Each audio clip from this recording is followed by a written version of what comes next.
The following contest is scheduled for one fall with a 60-minute time limit. Making their way down the aisle, Carlos, Mark, Nick, and Remy, the Entrance Ramp Podcast. Hello and welcome to another episode of the Entrance Ramp Podcast. I am your host, Nick Vega, alongside my co-host, Mark Lindsay. Hey everybody, how are you tonight? And Carlos Rodriguez. Oh God, you caught me drinking some Terramana tequila again. Oh, I'm sorry. Hi guys. A nice little sleazy You're going to need it for tonight. Oh yeah, that's literally why I got that. Well, starting off, we're going to change things up. Breaking news, Tessa Blanchard has been terminated from Impact Wrestling. This is big. We usually don't talk about Impact Wrestling, but this is big for wrestling in general. Yeah. Former world champion, former knockouts champion. She was the actual Impact champion. I mean, they were building. It seemed. Sorry to cut you off, Nick. I apologize, but it seemed like they were building a storyline with her and Moose. Mm-hmm. Moose had the TNA Heavyweight Championship. He's been saying like, "Oh, I'm the champion. Like Tessa's not here. I'll be the champion." And I mean, Mark, you have PW Insider. That's kind of where we just heard about this. So if you want to kind of take over on that. Yeah, apparently she was asked by Impact Wrestling to send in promos from her home in Mexico to at least advance the storylines, and she never sent it. She never did it. So Impact basically just let her go. And, you know, I think when you're fired from wrestling, there's no 90-day clause. You're fired. You're done, which would leave any possibility for her to go to, say, NXT, or I think her father works for a promotion. I'm trying to think where that is. Oh, AEW. I have a really itchy face. This could be huge. This could be huge for professional wrestling that she got out of the shithole that is Impact Wrestling. And that's the we'll talk about it later, obviously, with what's going on in the world. But that's the third release this week that Impact has done. Just to mention that, but yeah, she has been stripped of the Impact title. That I don't know what the hell. Slammiversary is coming very soon. They've been building a storyline with, like, it seems like Moose and her, and Moose has been just a guy holding it down. And that's the weird thing, right? With the Don Callis and Scott D'Amore era of Impact has been very strange, right? Like, a lot of people got a lot of flack for putting the belt on Tessa, especially literally like a few days before the previous, like, she was wrestling in Puerto Rico. She wrestled I forget the name of the wrestler, but she's like an Afro-Latina wrestler, and she called it the N-word. There's been multiple reports that corroborate that, including I believe she's the women's champion of NWA, or she was. I can't think of her name. I apologize, but she corroborated the story. She was wrestling in Puerto Rico at that time. They're really good friends with the other wrestler. And she alluded to it when, like, she won the Impact title. She said, "Hey, I'm not that same person. Like, thank you for being with me. I'm young," which we'll talk about. Other young wrestlers that made dumb mistakes later on in the show. But yeah, it seems like a pattern. Yeah, like, and she. I mean, look at her lineage, right? Tully's her dad. Who's her stepdad? Magnum right? TA. Magnum TA.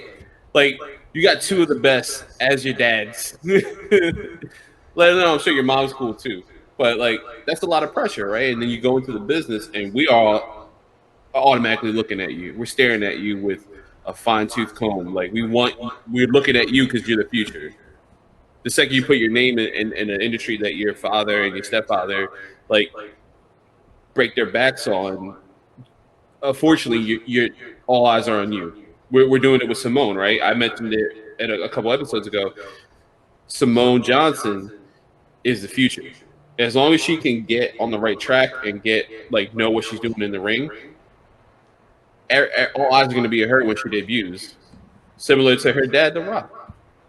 He had a shitty debut, but look where he turned out. So, like, where are we going to go? Like, where are you going to fall in this lineage of the, that family, let alone a Blanchard? And now, I kind of did the thing. You guys kind of sold me on this conspiracy theory. We've been watching AEW, and these four fingers keep popping up a lot. Happened last night. FTR did it. Yeah. I don't know their new names. I haven't been that fast to learn it. The bald Dax one. Harwood. Yeah. And Cash So- Wheeler. Yeah. Yeah, So Dash Wheeler. he did a slingshot suplex Mm-hmm. and then did 4 before he went for the cover. And slingshot suplex was Tully Blanchard's finishing maneuver. So Exactly. I'd love to see Tessa become a member of the Horsemen in AEW. That'd just be fat. That'd be awesome. Now, I want to bring this up to you because like she has. I think I mentioned this last week. Impact has a reputation that I mentioned that if you go to Impact, there's something wrong with you.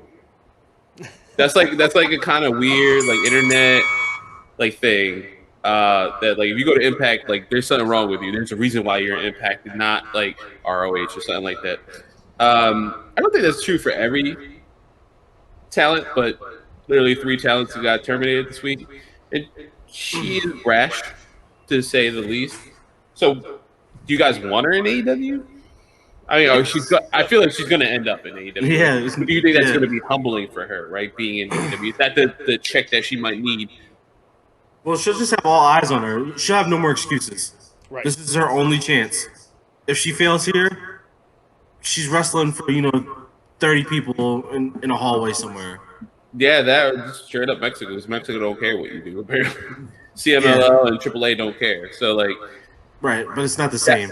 yeah, that's the thing that worries me. Is like we saw AEW at least will suspend without pay with some people. Well, yeah, you'll just have the hierarchy, and then you'll also have her father being there. So there's a lot of pressure, all eyes on her. I think she'll be fine. Yeah, she has For the a support. while. She'll have the support in place too. So Right, keep that in right. mind as well. She is literally though right now, and let's be honest, she's the hottest free agent in all of wrestling. She's been a free agent 5 minutes. Yeah, literally after recording, she's been a free agent for 5 minutes. She's And like, definitely the hottest free agent right now. I can't tell you how lucky we are to be filming this like right now because that's like breaking news. Like this, and our new format is like news based. So yeah, let's go. So jumping from hottest free agent to retiring all-time great, The Undertaker. It seems like it's over. I mean, I know everybody says never say never. Mark looks very He said it uninterested. himself, yeah. It's past my bedtime, and it's past Undertaker's prime. Yeah. I mean, I feel like the Boneyard match is the perfect match for The Undertaker to go off on. I mean, like you said, the only time he would come back is in a pinch. Saudi. That's the only time he would come out. And, like, I'm okay with that because they're all awful. Every time he wrestles there, it's awful. Right? Yeah, it really is. And we don't even talk about Shawn Michaels. Shawn Michaels retired versus The Undertaker. Yep. So, 26. Never but- nothing happened in Saudi. But if anything else in Raw, SmackDown, any other pay-per-view besides the Saudi stuff, I think he's done. I agree. I think, and he at least he mentioned that himself. Like he mentioned that, like unless Vince calls him and he's desperate, and like what kind of like loyalty do you have to this man? Like Everything. to have that, to be like, hey, if you really need me, I'm gonna be there for you at like 60 with shitty knees and a shitty hip.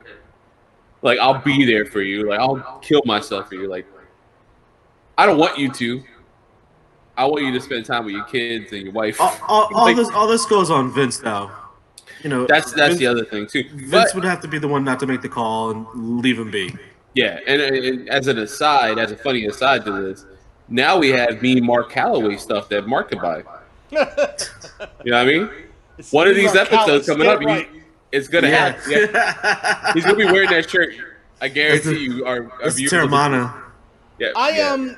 See, I'm listening to what you guys are saying, and again, you guys have a different set of eyes coming from a different generation than I do.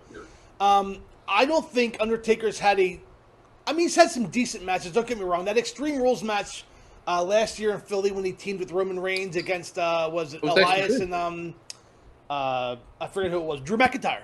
Drew McIntyre and Shane. It was Shane McMahon. Yeah. That was a great match, and he should have ended it right there. That was a decent match to end his career on. The Undertaker, ever since the Shawn Michaels, or hell, I'll go to Triple H in the Hell in the Cell. That match, He's that just would have been- been a good he- one. he hasn't done anything for me. It's been hard to watch, and I want to remember the Undertaker in the ring. I mean, if we could talk about Shawn Michaels, he left when he was still performing at a high level. And okay, the Saudi match aside, which was a payday, I had no problem with that because Shawn Michaels, he wanted to come back for some money, but he left at his still performing at a high level. Undertaker's not. I just want him to go away. I want him to do more of what he's doing now, which is like a shoot interview. Yeah. He has stories to tell, and I want to hear his stories. That's what I want to see from him now. I think that's sorry. Go ahead, Dave. I think it's important because for the first time ever, Undertaker's out there. He's on Instagram. He's on Twitter. He's out there to talk to people. Like, I saw a random comment, and they were like, does Undertaker ever respond? And he said, sometimes. Like, that, can you imagine? I mean, that's what he said, and that just shows who the person behind the character. I think the character may be dead, but like I said, Mark Calloway could come back and wrestle as, the American Badass, or whatever iteration he wants to come back as. But I think the Undertaker's done. And then let's talk about like the layers of his retirement match, right? Like, so I'm with Mark. That Triple H match, that Hell in a Cell with Shawn Michaels as the guest referee at WrestleMania, end of an era. It's called end of an era match. Right, yeah. That should have been the end of the era. These three cowboys going off in the sunset together. And now, like, Triple H wrestling from time to time is whatever, right? And I'm not trying to bemoan, like, Triple H's, like, contributions to wrestling, but he's not Undertaker. He's not Ric Flair. He's not Shawn Michaels. He's not this person. He will have his day in the sun. He will have his crazy retirement match, but that wasn't a retirement match for him. It would have been for Undertaker. And to the point, too, like, his retirement match should have been when he lost at WrestleMania. And should that have been Brock? He said it should have been Roman. He said that in an ESPN interview. He said it should have been Roman. And in my head, it always should have been Randy, the legend killer. Mm-hmm. How do you cement that, like, that character? He's doing it again now. He's the legend killer again now. Why not cement him with just killing the Undertaker? It would have been perfect right now. Right. If Taker was undefeated still, they could drag, Orton's legend killer gimmick all the way to WrestleMania. Yeah. And all he's doing is Old Yeller. That's all Randy would be doing. And it would have been a perfect storyline. It would have been amazing. Then the other point that I want to make, his last match is with AJ Styles.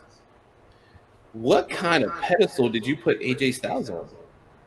How many times have we talked about he is IWGP Heavyweight Champion? He won on his first match. Leader of the Bullet Club. Multiple-time TNA and NWA Champion. X Division Champion. WWE Champion. Current Intercontinental Champion. U.S. Champion. Like, he's done everything. He debuted at the Royal Rumble. And he gets to retire the Undertaker. What kind of craziness is that? Like, when you get that notice, we're like, hey, this is my last match, dude. Well, and it's with you. It wasn't a match, okay? I'm gonna say he retired. Yeah. He took an L that night. Yeah, he did take an L. Yeah. I think crazy, right? Like, if you're AJ Styles and you've done all this amazing thing, and he seems like a very humble man. And from his his last thing, like his documentary, he said, "Hey, AJ hit me up. He heard the Austin promo, or the Broken Skull session. And he hit me up. He's like, I would love to do a match with you, like." And for Undertaker to think about it and be like, "Yeah, that's the guy. That's the guy I want to end with." That's crazy. No TNA guy has ever been treated the way AJ Styles has. I mean, Christian's won. He's multiple-time heavyweight champion, but no one's had the respect that AJ has, and he has it because of his work ethic. And it shows.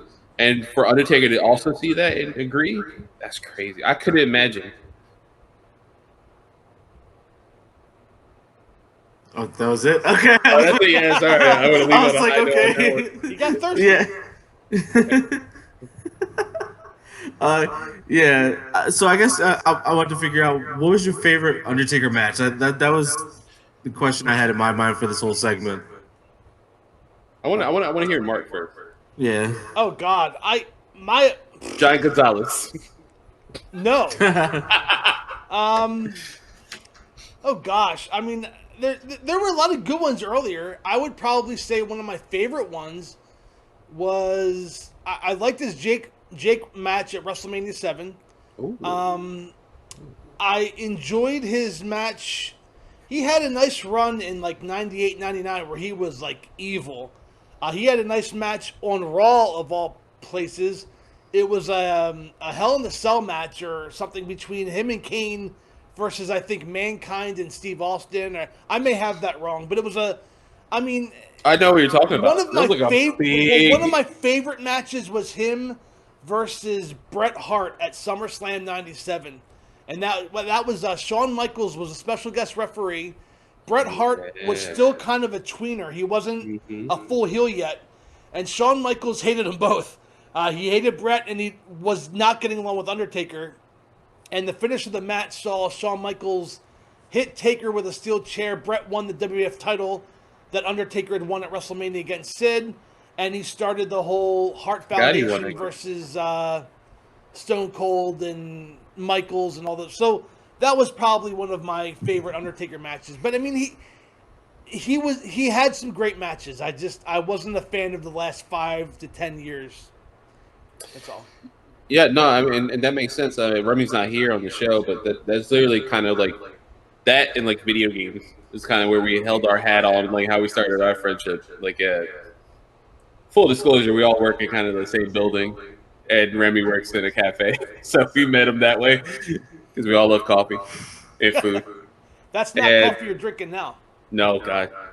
And that was like kind of our thing we were bemoaning. Like we always talked about like Undertaker, he needed to hang it up. He always needed to hang it up. He doesn't need to do it for us. I don't need him to wrestle for me. So why is he wrestling? And it's kind of what The Last Ride is about. Like if you watch it, for our listeners, but it's something we kind of held our hat on. Like he needed to stop a long time ago, at least to me. And they kind of play it off like he's a lone gunslinger that like is holding out for like the old world. And So what's your favorite match? My favorite match? Yeah, give me your favorite match. Yeah, sorry. WrestleMania 23. Him and Batista. Dude, I was thinking the same thing. I was thinking between that and the Boiler Room. Not because like they're the best. I mean, that Batista one might be his like best in ring. But that Boiler Room for me just like was one of the first memories I've ever had of wrestling. And it was so different and interesting and intriguing. And, you know, full disclosure, Mick Foley might be my favorite wrestler of all time. Yeah. I know that might not be popular, but I love everything about Mick Foley, from the way he treats the business to the way he was in the ring. We were just talking about that this morning, yeah. Yeah, the way he went full circle and helped a lot of people. Mm-hmm. But yeah, I would say that's my favorite match. No, yeah, for me, 23. I mean, that was a weird night, right? Because like, there's so much stuff that happened that night. I'm like looking over at myself right now, right? Like, so, but that was like match of the night, and that's the 5th match. There's 9 matches that whole night, that whole card, and that's the 5th match, and that set the precedent for me. Like, I remember watching that WrestleMania. A lot of people consider Shawn Michaels and John Cena. And that's a great match, don't get me wrong, but Undertaker and Batista, like, they told the story that night. Like, it was so physical, and there was like almost like a one-upmanship that you didn't see in WWE at the time. It's like something you see in like New Japan or AEW. Like, they're both like in this kind of like, I'm a badass, but I'm good, but I'm gonna beat the shit out of you. That was like one of the first times where I thought Undertaker would lose. Like every time I see him, I'd be like, you know, handicap match, A-Train and Big Show versus Undertaker. Undertaker gonna win that somehow, some way, you know. Undertaker versus Davey even the Jones. Randy Orton thing. I was like, if there's gonna be one legend that defeats him during this whole legend killer gimmick, it's gonna be the Undertaker. Yeah. But Batista, he just had the whole moveset. He was popular. Like, He was so over, man. I remember when he had to give up the belt, people were crying. I was there. In Philly, right? I was there at that SmackDown when he gave a belt and Kurt Angle won that later that night. Royal. Yeah. Came out with SmackDown. I want to say that I didn't mention the Hell in a Cell match because I think what made that match special was more Mick Foley than Undertaker. But Yeah. I also remembered, while I had a minute to think, Ric Flair versus Undertaker at WrestleMania 13, not 13, 18, 19 Oh, wow. was That's phenomenal as well. Yeah. Yeah, that was a really surprising That match. was the one where he started really recognizing his record because he came out the ring and he started doing the numbers and he was like, "Oh, I got 10 wins," and then that's when it started really picking up steam. That's Yeah. an That important match. wasn't like a knowledgeable thing, at least for me as a fan either. I think you're right. Like WrestleMania 19 is where like he made it clear to us. I'm like, yeah, I didn't think about it. Yeah, you haven't lost because Edge was up there for a while too for not losing. Like, Fun fact: if people didn't know, Ric Flair helped Undertaker win his first title. Yes. This Tuesday held- in Texas. Yeah, he held the legs Well, down. Survivor Right? Series, but Yeah. this Tuesday in Texas, he held the chair on his head. Dude, that's crazy, man. But I mean, like the contributions alone that he's done for the business, and I as a kid, I clearly remember, and I think Mark would know, the Spectrum had a WWE live event called the Heart Attack Tour. I don't remember that. Okay, so it was like I think like 1994. It was like, it was like 94 or something like that. Yeah. And I was a little kid and I remember the Undertaker coming out and I swear in my brain that I got colder. Like, because I believed this dude was dead, right? I believed in kayfabe and like, this guy is dead. And like, when he comes out, they mentioned it on commentary, like, oh, it gets colder when he comes out. Like, there's a chill in the air. And I was like, I believed everything like that. I'm standing on my chair, getting yelled at by security for the Spectrum to sit down. I'm in the second row, and I scared out of my mind. And like I loved it. I loved every second of it. I have so many fond memories. And then when SmackDown was like, we always talk about those SmackDown years, like the 02 to like 06, like The he was so prominent. Yeah, he was like the odd man out of all those wrestlers, wrestling classics all the time. His character stood tall. Dude, every week was like that had like so many good matches every week. Well, if it is then an Undertaker, we'll miss him for sure. But Thank you. Yeah, thank you. we'll always have Saudi. Yeah. So switching gears, we're gonna talk about Firefest, which is next week. Pretty much this week was just a prelude of things to come. And since the COVID-19 stuff is going on, they broke up the pay-per-view into 2 nights. So this will be night 1. Gentlemen, the first match on the card for night 1 that's being told to us is MJF and Wardlow versus Luchasaurus and Jungle Boy. Do we think the friction of MJF and Wardlow finally implode? Or do we, see them come together and pick this victory up? I'm going to go with MJF and Wardlow on this. I think he's going to keep his undefeated record. I'm going to predict that the match doesn't happen. There are rumors that the northeastern states, such as Pennsylvania, New York, etc., will not be allowing anybody from Florida to fly in without doing a 14-day self-quarantine. I did hear this. I imagine that if MJF, Wardlow, or anybody who... I know MJF lives in the Northeast. If any of these wrestlers do not stay local to Jacksonville, Florida for the next week or two, I see a lot of these matches changing. And unfortunately with MJF, I see this match not happening. With that said, Wardlow. I mean, he took the loss this week against Luchasaurus, and rightfully so, in the lumberjack match. But that was a good yeah, that was a good lumberjack It was good. match. But I think Wardlow gets his heat back. I do not see a turn with Wardlow leaving MJF. I think they're going to hold on to that for a while. Yeah, standard booking would tell us, he lost on Wednesday, like you just mentioned. He would pick up the win on the pay-per-view. I have to agree and digress.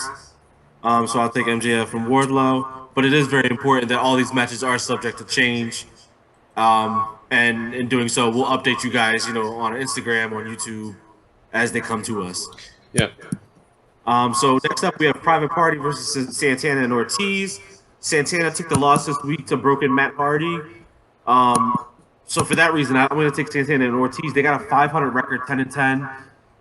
They got to get things together to be taken seriously in a tag team division that's stacked. Yeah, I'm going to agree with you as this. I'm going to go with Santana Ortiz. I was thinking the same thing as well. Like they haven't had a win in a while, as well as like Boricua, pa, pa, pa, pa.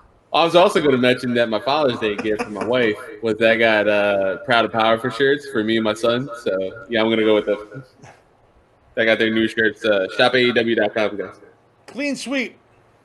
Going Santana Ortiz. Mm-hmm. Stone Cold Lock, baby. So next matchup, we have the AEW Women's World Title.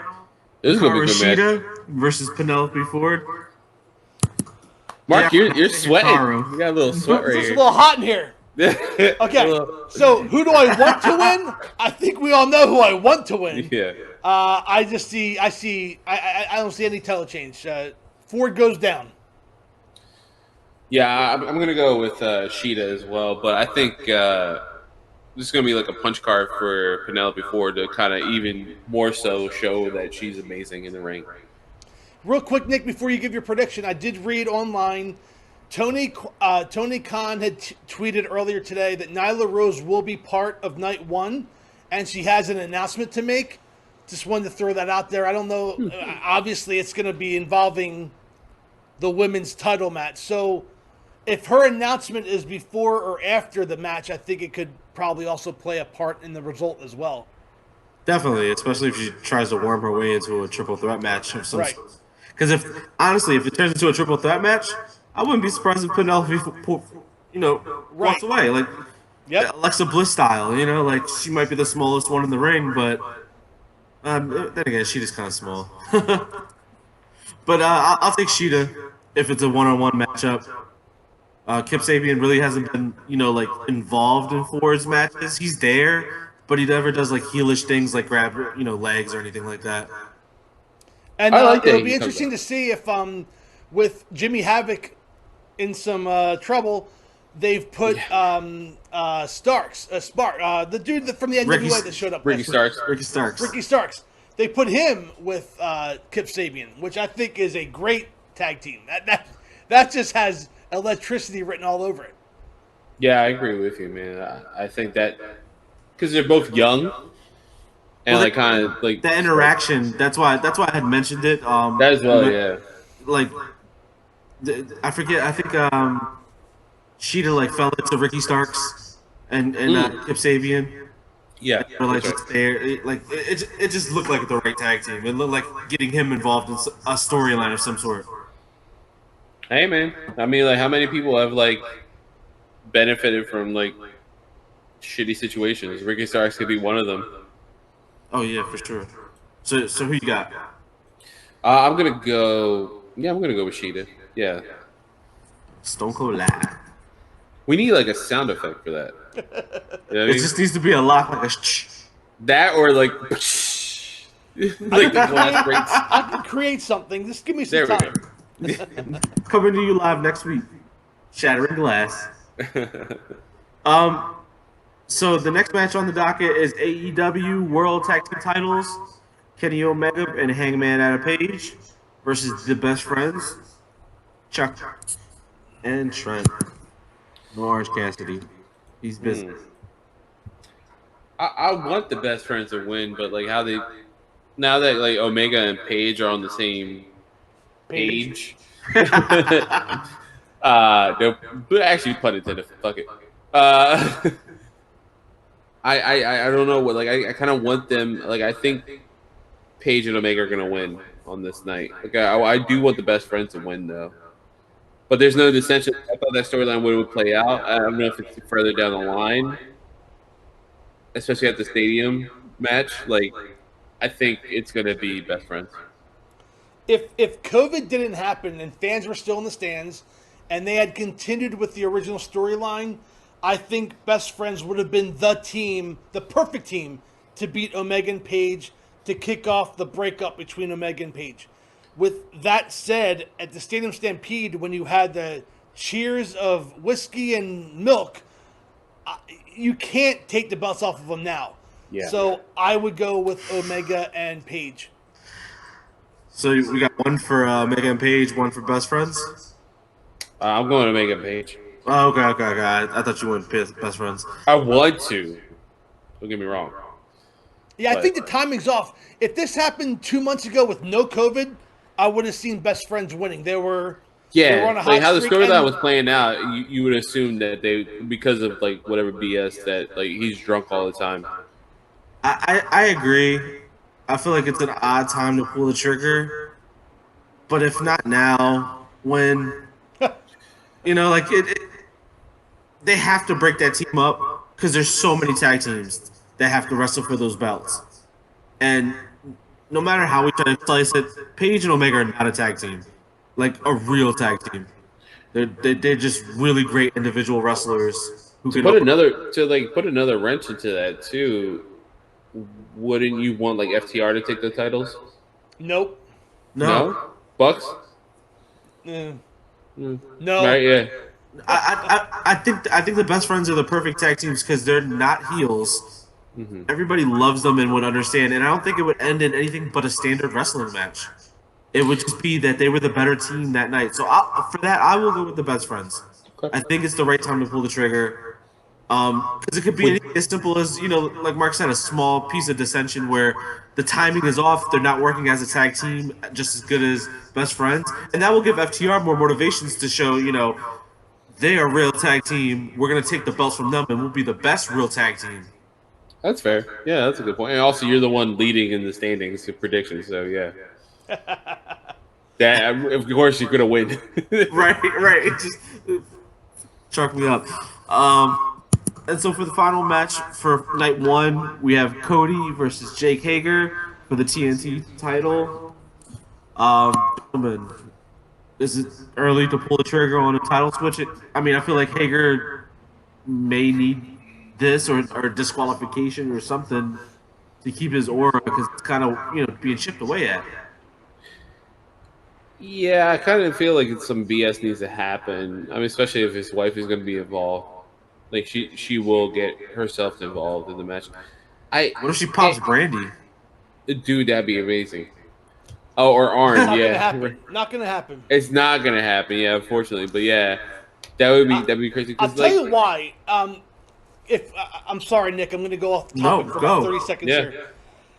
I had texted you guys that when I was done watching the press conference between Cody and Hager. Yeah. And I like a lot of what AEW does, but that was a miss, that press conference. And the one thing that just drove me bananas was that Dustin was there and Brandy was there. And we had the promo of Cody's year last week when he was in the ring with Arn Anderson and said that I got attacked, nobody was there to save me. My brother wasn't here. I guess I'm still in the elite. I don't know. My wife is doing other things. You have got a little itchy promo, too, right? You got a little itchy, right? You have that promo, and you're like, "Ooh, are we going to get a heel turn? Are we going to get?" It was a seed that was planted, and then yesterday they're both there, like nothing happened, and it really bothered me. So I just think we're going to go back to Cody being on, or he'll have Arn, but I think we're going to go back to Cody being on his own, which is why I don't see Mrs. Hager and Brandy getting into it. Although if Brandy was with Cody the whole time, that would have been the way to go. Have a cat fight on the outside floor, have Hager bend over the ropes to try and break him up, have Cody roll him up from behind. Yeah, you get a schoolboy, right. And no harm, no foul. Hager doesn't lose any heat or steam. He's still a big monster who just got duped. So I just kind of, I see this match going to Cody, and I really don't even doubt. I don't think there's any doubt it's going to go to Cody. Yeah, and I'm gonna go with Cody as well. He also needs a win, right? Like he hasn't. I mean, he's defended the title. He's won on like Dynamite, but we're kind of I think he's lost once this year. Yeah. yeah. This is like a super Dynamite, right? Because it's basically a pay per view It's spread over pay-per-view. 2 weeks. So Yeah. I'm gonna go. I'm gonna go with Cody on this one as well. And I think with everything going on with Cody, like it would be interesting if like you have the TNT title and you have to defend it every week, not just like Cody saying, "Hey, I'm going to defend every week," like Cena did with the U.S. title. If he was like, "Hey, you own this title, it has to be defended on TNT every week, and it could be defended on pay-per-views, but it has to be every week." Well, that could be like a little seed planted as well, where he gets tired of defending it every week. Like he wanted to be a hero and defend it every week, and then as time goes along, he's just tired of being, attacked and doesn't know his opponents. Like I can see that, for Cody because he's always like a little self-centered. Yeah, I mean, he does like heal his shit every once in a while in a match too. I mean, look at the Jungle Boy match. Like he tried to like hurt him, even though they're buddies. Like, and it backfired on Cody because he got bloodied, like off the wall or whatever. I forget what happened. But like he doesn't do like nice guy shit all the time. Yeah, he's definitely a wins by any means kind of guy. Yeah. But I will go with Cody Rhodes. It's way too early. I could definitely see him holding the belt. We're all talking about the Four Horsemen stuff. He needs a belt to, make sure he's the man, and he can't challenge for the AEW title. Not until he turns heel and becomes the leader of the Four Horsemen. That's yeah. my prediction right there. And technically, I mean, does it have to be 4? Can it not just be 5? I would love 5. Because you get Shawn, FTR, Tessa, and then Cody. I think Shawn gets dumped. That's the story of Shawn Spears. Enjoy the glove. That's you're gonna need somebody to set up the Cody turn, and it's gonna be Shawn. Like Shawn's gonna come out. It's gonna be I think Tessa, Shawn, and FTR, and he's gonna say we have now assembled the best of AEW, and then you hear Cody come out with Arn. That's the key, and oh, I'm sorry, Shawn, your services are no longer required. That's it. And then Cody can be instant heel and say, oh, and remember when I said I'm not challenging for the AEW title? I lied. Next week, instant heel, done. Do it. And he instantly wins, right? Like it would be beautiful.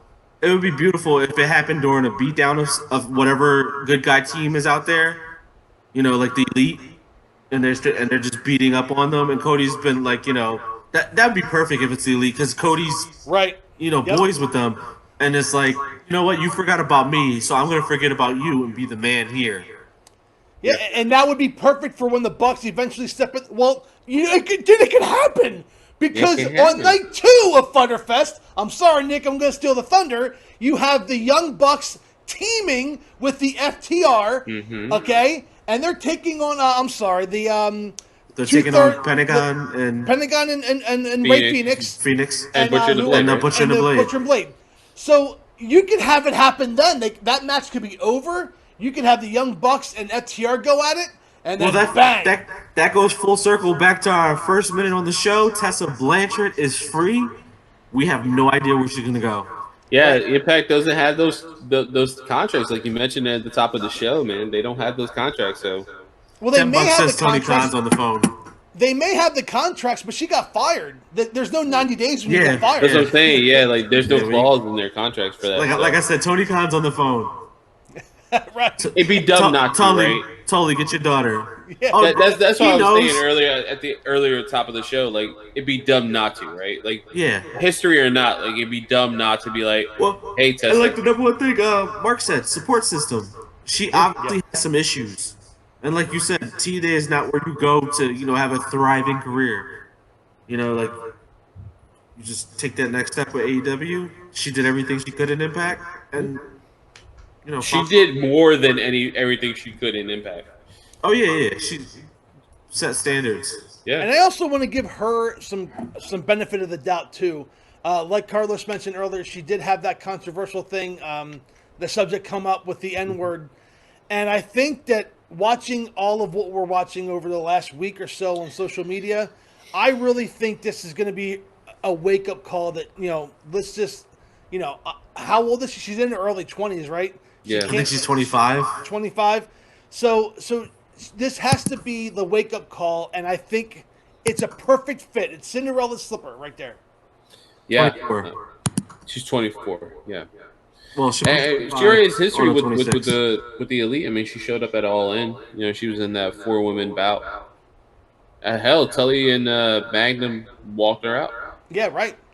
Are we doing night 2 of Fighter tonight, or are we doing that next week? No, we'll do it next week because Okay. it'll give us something to talk about. Yeah, And we may have a news update too regarding Yeah, Tessa Blanchard. that's fair. Yeah. Because Cody's match is happening, so Right. there's a lot. For real quick, I wanted to just give 2 minutes to NXT because there really wasn't much going on except for honestly, I love Dexter Lumis. I think he is. Yeah, man. I think he's sold. the next big thing. I'm sold. I am just smelling mad potential with that guy.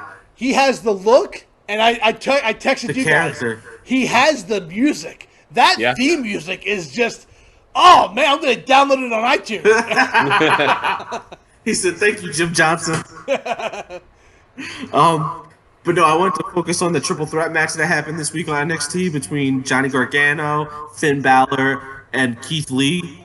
Keith Lee retained the NXT North American title, and he will face Adam Cole, baby, in 2 weeks at the brand new Great American Bash, which just happened like 30 minutes ago because it wasn't on the show. It just said NXT 2 weeks. So we're having the Great American Bash. The Great American Bash out of nowhere.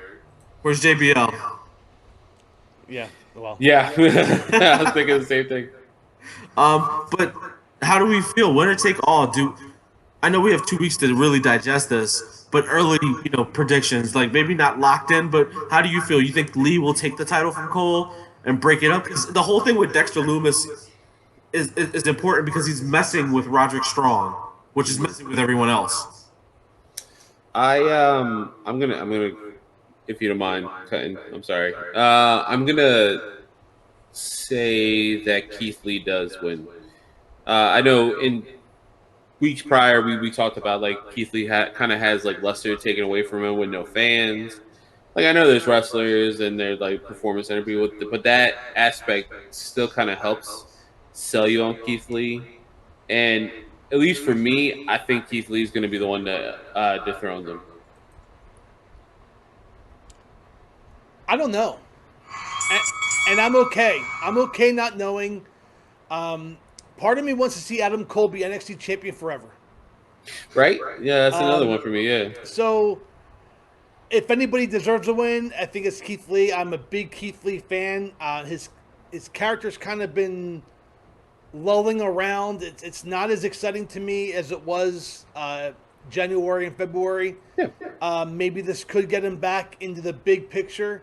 I'm just going to sit back and watch it on DVR because I'll be watching AEW live. Yeah, it's fair. And real quick, shout out to NXT for destroying AEW this week in ratings.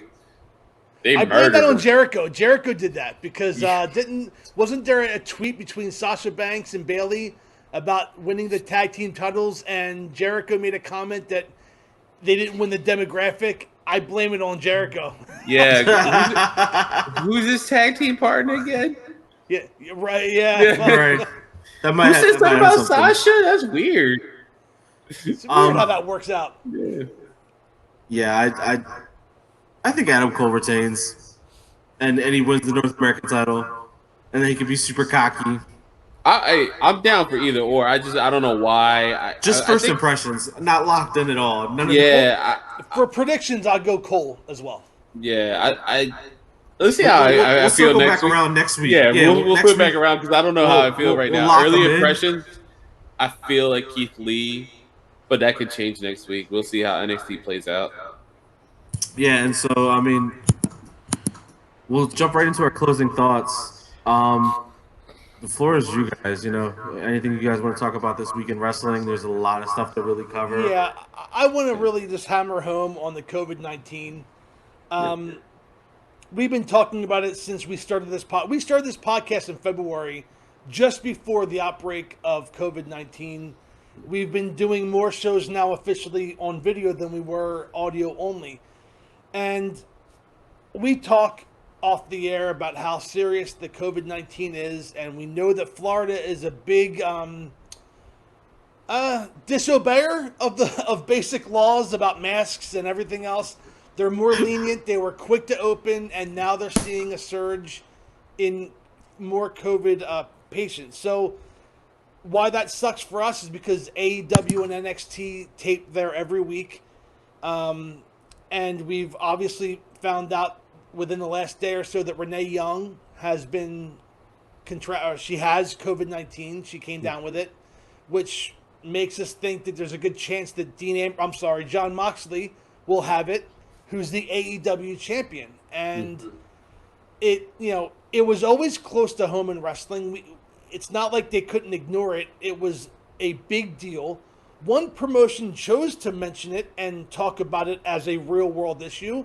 The other promotion chose to ignore it, and the promotion that ignored it is the one that's getting all the COVID positive people. So the whole reason I said this COVID-19 is to get to this point right now. AEW is not perfect, but they've been testing for COVID and they've been taking temperature checks ever since this went down. And they came out looking a million times better than Vince McMahon, who's a billionaire, did with Raw, SmackDown, and NXT. And Vince McMahon should be ashamed of himself, quite honestly. For how many wrestlers came down with COVID under his watch when they weren't even testing, they weren't even taking temperatures. Oh, and by the way, last week they had friends and family in the audience, which could have just spread it even more. Not only spread it even more, but spread it to your friends and family. I mean, to me, this is a big topic. It's the number one topic of everything, and I just don't see an end in sight. So let's hope that Jon Moxley and Renee Young and anyone else who's contracted COVID-19 recovers, and I'm hoping for the best. And wrestling is to the side, and we'll just continue doing what we can with who we can. And that's all I have to say about that. Yeah, to piggyback on the COVID stuff, I sent you guys an article. We have for backstage notes, we have like a little docket that we keep up to date with some breaking news or stuff like that. Other than the Tessa stuff, that was random. Ryan Satin reported yesterday, as today's the 25th, as reporting. On the 24th, we reported on Pro Wrestling Sheet that that he broke the news, kind of like multiple people tested positive for COVID-19. Said it was on-air talent. We now know that is Renee Young, as Mark mentioned. She came out and said Kyla Braxton is also has COVID-19. This is the second bout of it. She had it in early March, but she's not. I think she was doing the bump from home, so that's fine.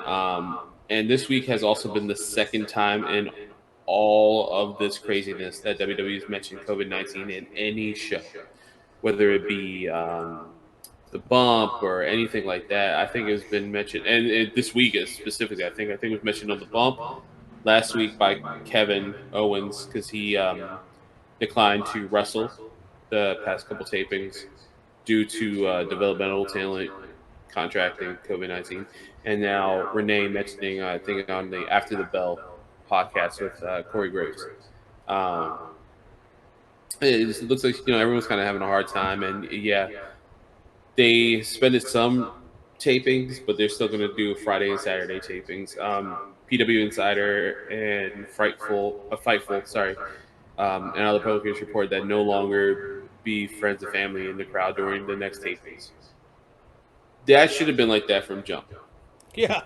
It should have been like that. And when that news broke last week that there was fans and family, I don't know, man. Like we all happen to work in a hospital in our real lives, like not aside from the show. Like we know people in the medical field. It's just idiotic and last week was the first time they ever any testing other than temperature checks. AEW's been testing. They were testing union workers coming in just to build the stage. Like they were testing wrestlers, and I mentioned last week watching BTE.